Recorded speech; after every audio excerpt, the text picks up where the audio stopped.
आपसे सविनय निवेदन है कि दोस्तों इसी तरह की वीडियो रोज देखने के लिए हमारे YouTube चैनल को लाइक एवं सब्सक्राइब जरूर करें।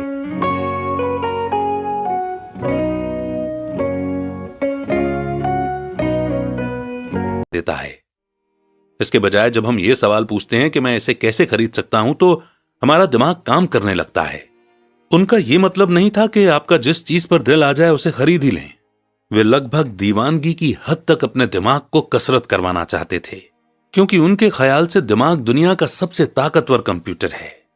मेरा दिमाग हर रोज तेज होता जाता है क्योंकि मैं इसकी कसरत करता रहता हूं। यह जितना तेज होता जाता है, मैं इसकी मदद से उतना ही ज्यादा पैसा कमा सकता हूं। उनका मानना था कि यह कहना कि मैं इसे नहीं खरीद सकता दिमागी आलस की पहचान है।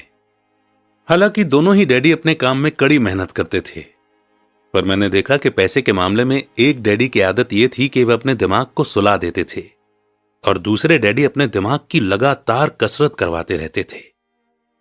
और इसका लॉन्ग टर्म नतीजा यह हुआ कि एक डैडी फाइनेंशियल रूप से बहुत अमीर होते चले गए, जबकि दूसरे डैडी लगातार कमजोर होते गए। इसे इस तरह से समझें कि एक इंसान हर रोज एक्सरसाइज करने के लिए जिम जाता है, जबकि दूसरा इंसान अपने सोफे पर बैठकर टीवी देखता रहता है। शरीर की सही एक्सरसाइज से आप ज्यादा हेल्दी हो सकते हैं और दिमाग की सही एक्सरसाइज से आप ज्यादा अमीर हो सकते हैं। आलस से सेहत और पैसा दोनों का नुकसान होता है।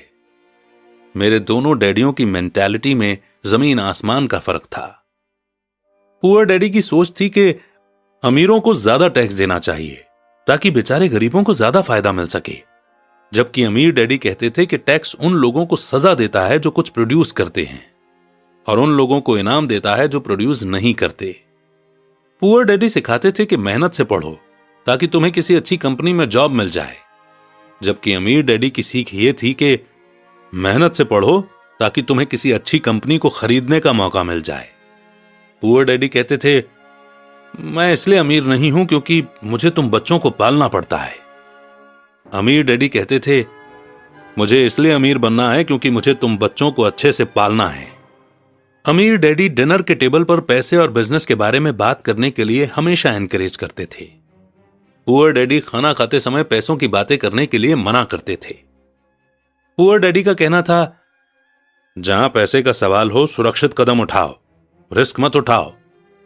अमीर डैडी का कहना था, रिस्क का सामना करना सीखो। एक का मानना था, हमारा घर ही हमारा सबसे बड़ा इन्वेस्टमेंट और हमारी सबसे बड़ी प्रॉपर्टी है। दूसरे का मानना था, मेरा घर मेरी जिम्मेदारी है, और अगर आपका घर आपकी नजरों में आपका सबसे बड़ा इन्वेस्टमेंट है तो आप गलत हैं। दोनों ही डैडी अपने बिल समय पर चुकाते थे, पर उनमें से एक सबसे पहले अपने बिल चुकाते जबकि दूसरे सबसे आखिर में। एक डैडी का यह मानना था कि कंपनी या गवर्नमेंट को आपका ध्यान रखना चाहिए और आपकी जरूरतों को पूरा करना चाहिए। वे हमेशा सैलरी में बढ़ोतरी, रिटायरमेंट प्लान, मेडिकल बेनिफिट, बीमारी की छुट्टी, छुट्टियों के दिन और बाकी फैसिलिटी के बारे में चिंतित रहते थे। वे अपने दो चाचाओं से बहुत प्रभावित थे जो आर्मी में चले गए थे, और 20 साल के एक्टिव जीवन के बाद उन्होंने अपने रिटायरमेंट और जीवन भर के आराम का इंतजाम कर लिया था। वे मेडिकल बेनिफिट के विचार को पसंद करते थे और आर्मी द्वारा अपने रिटायर्ड एम्प्लॉयज को दी जा रही सुविधाओं की भी तारीफ करते थे। उन्हें यूनिवर्सिटी का टेन्योर सिस्टम भी काफी पसंद था। कई बार जॉब से आजीवन मिल रही सुरक्षा और जॉब के फायदे जॉब से ज्यादा इंपॉर्टेंट हो जाते हैं। वे अक्सर ये कहते थे, मैंने गवर्नमेंट के लिए बहुत मेहनत से काम किया है, इसके लिए बदले में मुझे बेनिफिट मिलने चाहिए। दूसरे डैडी पूरी तरह से फाइनेंशियल इंडिपेंडेंस में विश्वास रखते थे। वे कन्वीनियंस मानसिकता के खिलाफ थे। वे ये मानते थे कि इस तरह की मानसिकता लोगों को कमजोर और फाइनेंशियल रूप से जरूरतमंद बनाती है। उनका पक्का विश्वास था कि आदमी को फाइनेंशियल रूप से काबिल होना चाहिए। एक डैडी कुछ डॉलर बचाने के लिए परेशान रहे, दूसरे डैडी एक के बाद एक इन्वेस्टमेंट करते रहे। एक डैडी ने मुझे बताया कि अच्छी जॉब तलाशने के लिए अच्छा सा बायोडाटा कैसे लिखा जाए। दूसरे डैडी ने मुझे यह सिखाया कि कैसे मजबूत बिजनेस और फाइनेंशियल प्लान्स लिखे जाएं, जिससे मैं किसी दूसरे को जॉब दे सकूं। दो प्रभावशाली डैडियों के साथ रहने के कारण मुझे एनालाइज करने का मौका मिला कि उनके विचारों का उनके जीवन पर कितना असर हो रहा है। मैंने पाया कि दरअसल लोग अपने विचारों से ही अपने जीवन को दिशा देते हैं। एग्जाम्पल के तौर पर मेरे गरीब डैडी हमेशा कहा करते थे, मैं कभी अमीर नहीं बन पाऊंगा, और उनकी यह भविष्यवाणी सही साबित हुई। दूसरी तरफ मेरे अमीर डैडी हमेशा खुद को अमीर समझते थे। वे इस तरह की बातें करते थे, मैं अमीर हूं और अमीर लोग ऐसा नहीं करते। एक बड़े फाइनेंशियल झटके के बाद जब वे दिवालिया होने के कगार पर थे, तब भी वे खुद को अमीर आदमी ही कहते रहे।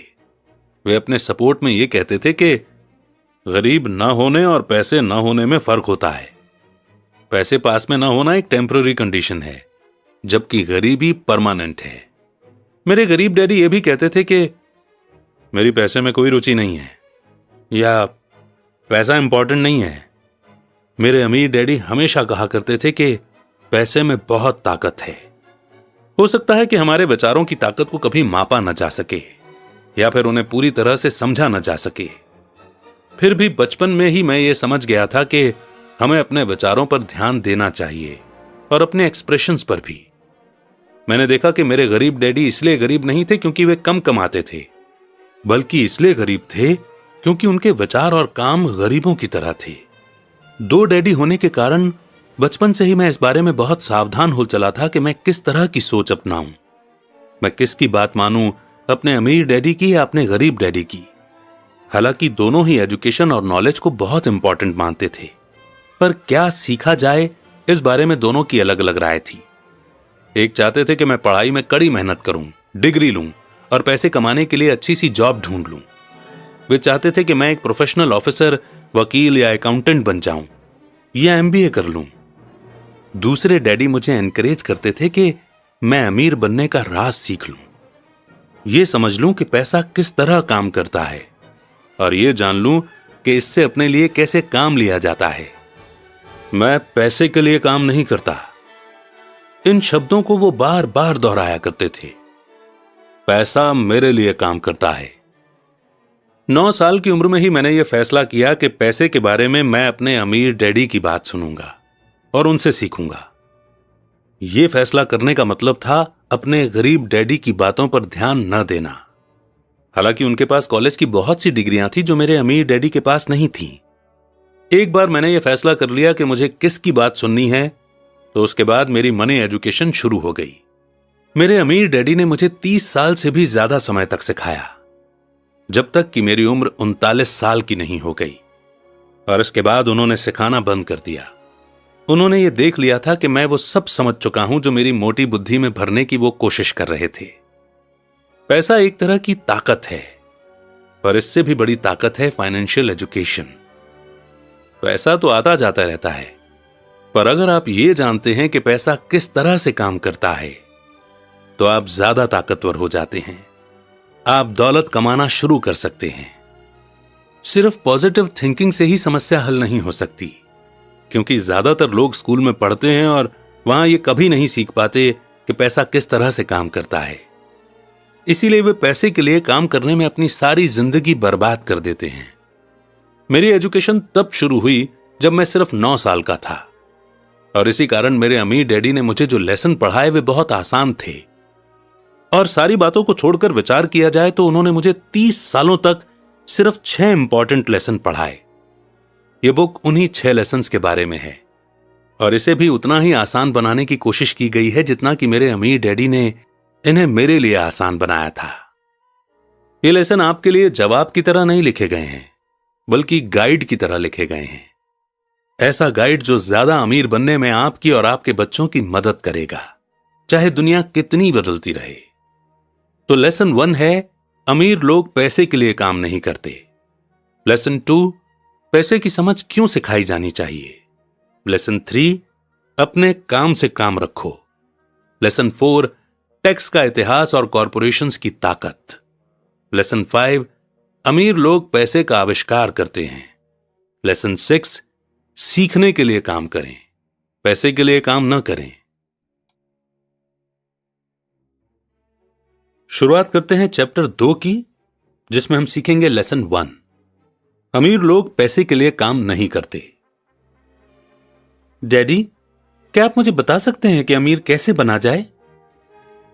वे सुनते ही मेरे डैडी ने अपना शाम का न्यूज़पेपर नीचे रख दिया बेटे तुम अमीर क्यों बनना चाहते हो?